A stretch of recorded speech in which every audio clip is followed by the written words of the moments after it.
Police వాళ్ళు ఎక్కువ ఉన్నారు. మీరు కావాలంటే చూసుకోవచ్చు ఎంతమంది జీపులు ఉన్నారో. తర్వాత గాంధీ బొమ్మ దగ్గర ఇంకా వందలాది మంది పోలీసులను మోహరించారు.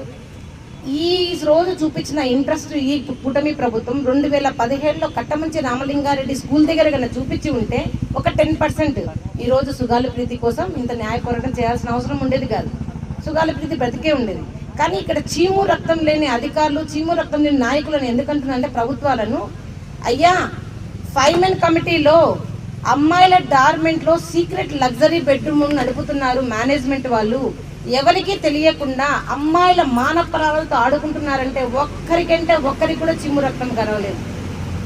నేను నోటి మాటతో చెప్పడం లేదు, విత్ ప్రూఫ్తో సహా 5 మెన్ కమిటీలో అదే విధంగా అక్కడ ఏదైతే ఆర్డీఓ గారు తర్వాత డిఈఓ గారు అందరూ కలిసి విత్ ప్రూఫ్తో సహా చూపించిన మాటని నేను ఈరోజు అందరికీ చెప్తున్నాను.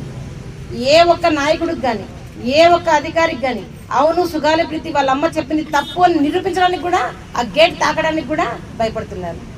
ఎందుకు? ధనబలం, రాజకీయ బలం ఉంటే ఏవైనా సాగుతుందా? డబ్బుతో మరి కులంతో ఎవరైనా కొనగలరా? నేను ఒకటే అడుగుతున్నాను, మాన ప్రాణాలు అనేవి ఏ ఆడపిల్లకైనా ఒకటే. అది కట్టమంచి రామలింగారెడ్డి స్కూల్లో పిల్లలకైనా, వాళ్ళ పిల్లలకైనా, పవన్ కళ్యాణ్ గారి పిల్లలకైనా, చంద్రబాబు నాయుడు గారికి పిల్లలకైనా, లోకేష్ బాబు పిల్లలకైనా, ఎవరికైనా కూడా ఆడపిల్లల మాన ప్రాణాలు అనేది ఒకటే. సుగాలి ప్రీతి కదా, వాళ్ళకు ఏదో రావాల్సినవి ఇచ్చేస్తే కనుక నోరు మూసుకుంటారు కదా, లేదు నా పిల్లలకు జరిగితే కనుక నేను వాళ్ళకి 3rd డిగ్రీ చేపిస్తానడం తప్పు. చట్టం అందరికీ సమానమే అన్నప్పుడు ఎందుకు సుగాలి ప్రీతికి 9 ఏళ్ళైనా ఇంకా న్యాయం జరగలేదు? 2017లో ఉన్నది మీ కూటమి ప్రభుత్వమే, అప్పుడు కూడా మీరే ముద్దాయిని కాపాడారు. ఎన్ని sections, murder, screening of evidence, SC ST, చిన్నపిల్ల ఎందుకు పోక్సో, ఇన్ని రకాల కేసులు ఉంటే కూడా వాళ్ళకి 8 అంటే 8 రోజుల్లో బెయిల్ తెప్పించిన ఘనత ప్రభుత్వం టీడీపీ ప్రభుత్వందే. మరి ముద్దాయిలకు మీరు ఇంతగా కొమ్ము కాయడానికి వాళ్ళ డబ్బు మీకు అవసరం ఉందా, లేకపోతే వాళ్ళు చేసే నీచమైన పనులు మీకు అవసరం ఉన్నాయని నేను అడుగుతా ఉన్నాను. నిజంగా మీరు కూడా యాత్రలు చేశారు. మరి లోకేష్ బాబు గారు రాజ్యాంగం చూపించి 90 ఆర్టికల్ ప్రకారం నేను యువకుల పాదయాత్ర చేస్తున్నా అన్నారు. మరి అప్పుడున్న ప్రభుత్వం మీకు భయపడలేదు, మీకు పర్మిషన్ ఇచ్చింది. మీరు చాలా రోజులు, చాలా నెలలు మీరు మరి యువకులం పాదయాత్ర చేశారు.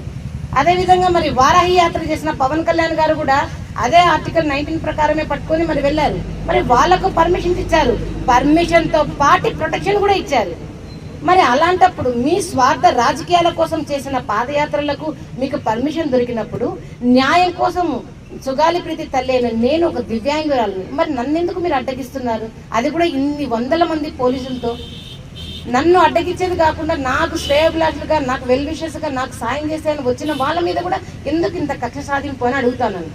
నిజంగా ఈ కూటమి ప్రభుత్వానికి నా వీల్ చైర్ చూస్తే భయమేస్తుందా, లేకపోతే సుగాలి ప్రీతి ముద్దాయిలని మీరు చట్టానికి చూపించాలంటే భయపడుతున్నారో అర్థం కావడం లేదు. నిజంగా 9 సంవత్సరాలుగా ఎంతో మంది ప్రజలు ఎదురు చూస్తున్నారు. ఇన్ని లక్షల మంది ప్రజలు సుగాలి ప్రీతి కేసుకి న్యాయం జరిగితే ఆ తల్లి ఇంకా బయటికి రాదు కదా, ఆ వీల్ చైర్ ఇంకా బయటికి రాదు కదా అని ఎదురు చూస్తున్నారు. అది చేసి ఉంటే నిజంగా మీరు గ్రేట్ ప్రభుత్వం అవుతుండే. నిజంగా పవన్ కళ్యాణ్ గారు 2019 నుంచి 2024 వరకు నాకు సపోర్ట్ చేసినంతగా ఇంకా ఏ పార్టీకి చేయలేదు. ఆయన అంత సపోర్ట్ చేసిన పవన్ కళ్యాణ్ గారు గద్దె ఎక్కిన తర్వాత, లక్షలాది మంది ఓట్లు తీసుకున్న తర్వాత మిమ్మల్ని ప్రజలు ఆశీర్వదించి డిప్యూటీ సీఎం హోదాలో కూర్చోబెడితే మీరు ఫస్ట్ కేసు సుగాలి ప్రీతి కేసు అయిన తర్వాత మేమందరం చాలా నమ్మాం, చాలా కోట్ల మంది నమ్మాం.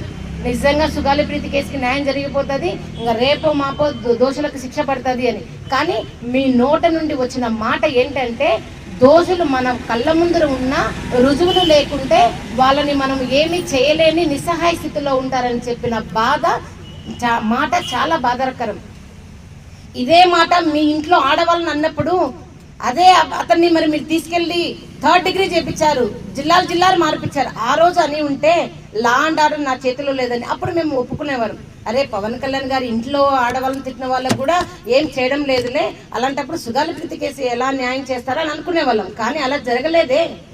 మీ ఇంట్లో ఆడవాళ్ళని అన్నప్పుడు మీరు బాధపడి మీరు మైకులు పట్టుకొని వాళ్ళకి ముద్దాయిలకు VIP విఐపి ట్రీట్మెంట్ జరుగుతుందని బాధపడినారే, అంతకంటే ఘోరంగా మరి విఐపి ట్రీట్మెంట్లు ఇప్పుడు ముద్దాయిలైన నాకు సుగాలి ప్రీతి కేసులో దర్జాగా జరుగుతున్నాయే. ఒకటి బాధితులమైన మాకే నష్టాలు జరుగుతున్నాయి కానీ